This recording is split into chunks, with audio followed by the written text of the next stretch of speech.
দেশের ফুটবলে যোগ হলো আরও একটি নক্ষত্রের। জামাল ভুঁইয়া, হামজা চৌধুরীদের পর এবার বাংলাদেশের লাল সবুজ জার্সিতে দেখা যাবে সামিত সোমকে। জুনে সিঙ্গাপুরের বিপক্ষে এশিয়ান কাপ বাছাইয়ে সামিতের খেলতে আর বাধা নেই।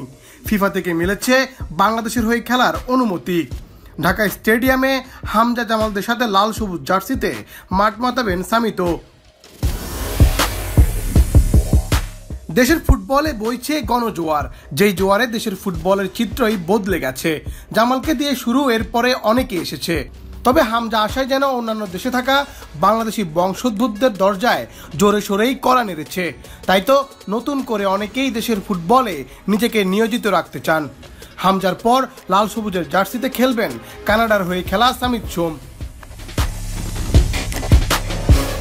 সামিত সোমের বাবা মা দুজনই বাংলাদেশের, তাতে অনেকটা সহজ হয়েছে দেশের হয়ে খেলতে মতামত জানাতে। তবে ছিল নানা জটিলতা। এশিয়ান কাপ বাছাইয়ে সিঙ্গাপুরের ম্যাচের জন্য বাফুফের নানা তড়িঘড়ি, চেষ্টার কমতি ছিল না।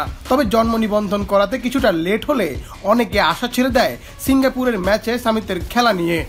পরে দ্রুতবেগে কাজ এগিয়ে নেয় বাফুফে, আর এর দায়িত্বে ছিলেন বাফুফের সহসভাপতি ফাহাদ করিম। তিনি সহ সংশ্লিষ্ট সবার চেষ্টায় দ্রুত জন্ম নিবন্ধন ও পাসপোর্ট করিয়ে নেয়। পাসপোর্ট হাতে পেয়েই সামিত ফিফার কাছে আবেদন করেন। মঙ্গলবার বাংলাদেশ প্রতিদিন বিশ্বস্ত সূত্রে জানতে পারে ফিফা ছাড়পত্র দিয়েছে সামিতকে। তাই আর কোনো বাধা নেই বাংলাদেশের হয়ে লাল সবুজের জার্সিতে খেলতে। সব ঠিকঠাক থাকলে এশিয়ান কাপ বাছাইয়ে সিঙ্গাপুরের ম্যাচে ঘরের মাঠেই অভিষেক হয়ে যাবে সামিতের।